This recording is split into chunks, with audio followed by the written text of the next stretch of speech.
With matching foundation ever again. In this video, I'm going to be very detailed with explaining every single thing you need to know about matching your foundation, getting your undertone.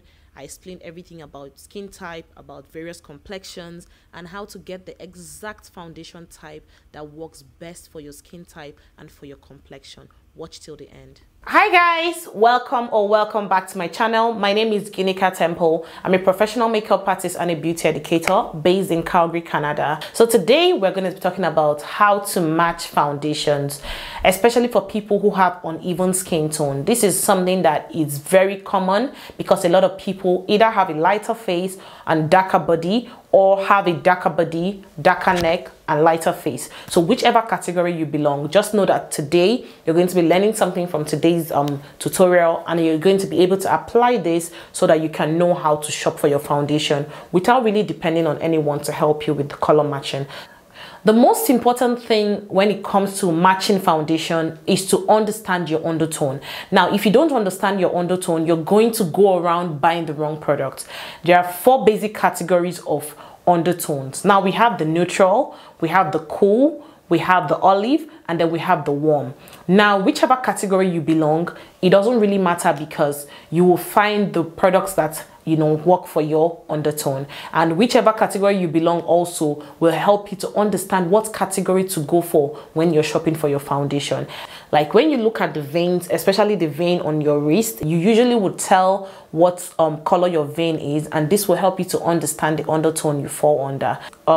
People who typically have green or olive veins usually fall under the warm undertone.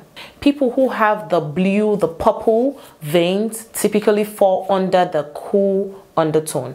Then when you come to people who fall under the neutral undertone, that means you're either green or blue. And then also some people don't even know their vein color because they cannot see it. Like, when you look at your body, some people are dark, and they're so dark that they can't really see the color of their vein. Not to worry, because people who are in that category are usually either warm or cool. When you're not too sure of what category you fall, especially for people who can't really see their vein, it's easy to understand your undertone based off of the color of the jewelries you wear.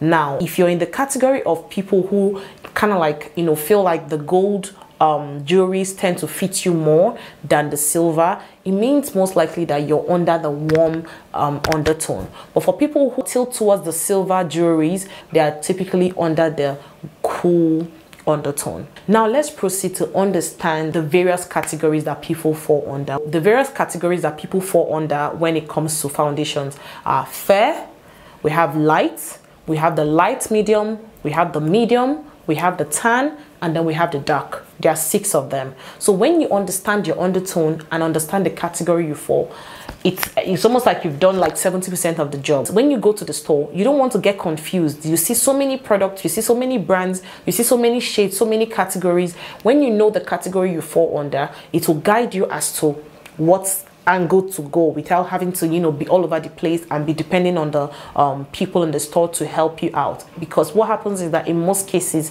you end up getting the wrong shade. The next thing you need to look out for is to know the description that the foundations are written in. So for people who are warm, you always see something like warm, yellow, golden, right? While for people who are cool, like people who have the cool undertone, are usually their description is usually something like pink, tan, red, something like that. While for people who are neutral, there's usually no basic description. They just mostly write neutral. So it's important that you understand. Once you understand your undertone, which is really easy by the vein, the next thing is to know which category you fall. Are you light? Are you dark? Are you medium? It's really easy because you can just see yourself. And then next thing to know is when you get to the store or when you're shopping online, read the description. You always see something that tells you that this particular category is for you. Don't go spending time on the category that does not describe your undertone, because that will make you even more confused. Look out for this keyword: golden, that's for people who are warm, golden, warm, and stuff like that. While for people who are cool undertone, look out for stuff like tan, look out for stuff like red and stuff like that. So when you understand your undertone, you understand your category, you know the keywords to look out for when you're shopping for foundation. The next thing you need to do is to understand your skin type.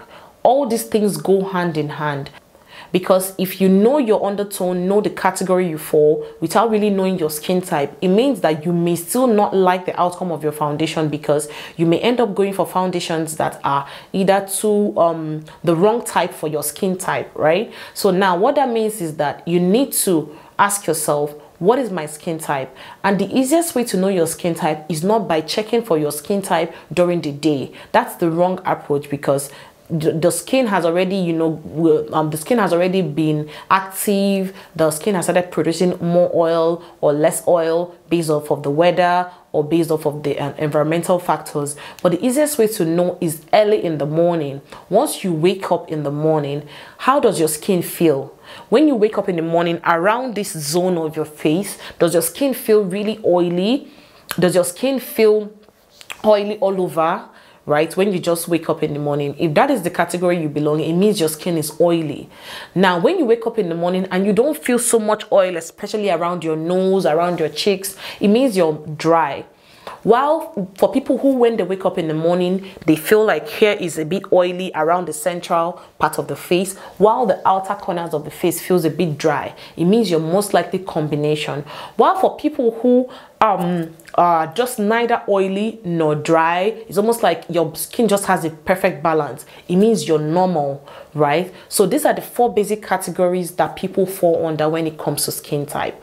When it comes to choosing the particular type of foundation, I'm just going to give you some basic recommendations based off of my years of experience and what I've seen over time. The NARS Radiant Longwear Foundation, which I'm going to put up here, typically works for people who, this particular NARS works well for people who are oily. It stays matte for a long time, and all of that. While for this particular type of NARS foundation, this one typically works for people who are more dry, more combination, because it has a luminous effect.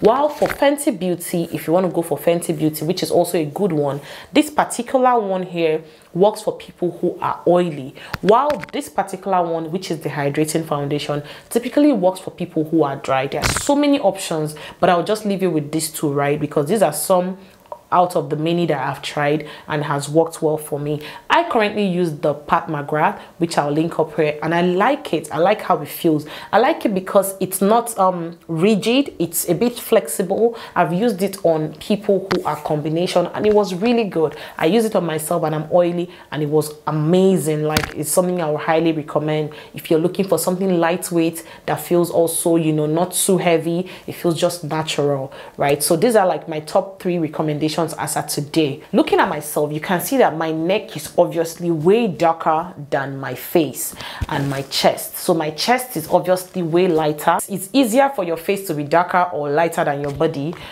or vice versa, than for your neck to be the part that just stands out. My neck is really dark. So if that is your case, no worries. I'm just going to show you how I match my foundation. The other thing I will advise you to do is to ensure that you're going for the right moisturizers, the right primers, the right everything. Because if you have the right type of foundation and the right everything, and you go for the wrong base, it's going to ruin everything. So everything marries each other, and this thing is just easy because all you need to do is to listen to it over and over and it will guide you.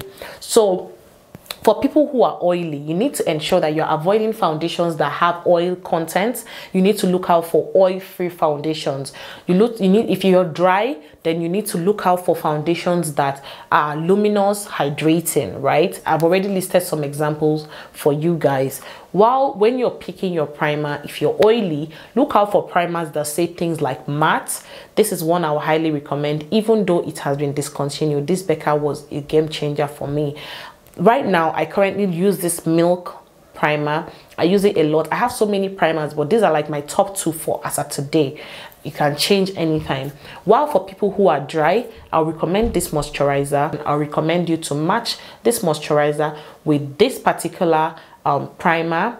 This primer works well for this particular Milk primer, works well for combination and for people who are a bit dry. So what I usually advise is that you should try as much as possible to swatch different shades and then see which one you feel most comfortable with. It doesn't really matter. Like when you look at the bottles, see the ones that look really close to what you feel like, oh, this is my category. Remember, you're focusing on your category, right? So swatch them on your face and then see which one kind of like, you know, makes you feel most comfortable. And what I will always say is that when you do the swatch, if you're in the store, if you came to the mall to shop for other things, do the swatch, do the blend, go out, right? You can decide to swatch on different parts of the face. Go do whatever you came to the mall to do, and then later on go back to the store and then check the one that, you know, didn't really oxidize. Oxidizing simply means the foundation tends to get darker after a period of time. So after some time, you want to be sure that that particular one you chose or the options you chose didn't really get too dark. If they did, maybe you might want to do a shade lighter since it's going to oxidize after some time. So it all depends on what you're seeing. There's no hard or fast route to it. You just need to try it out and see what works for you. So for me, I'm going to be moisturizing my face, and once I've moisturized my face, the next thing I'm going to do is to use a primer, right? And I'm just going to be using the Milk primer that I already told you guys about, which is this one right here. I'm just going to use it to mattify my face. What I will advise you to do is to apply it around your whole face. Apply it around the perimeters of your face. Once you've applied the foundation all over, ensure that you fill all the corners and ensure the foundation application is even.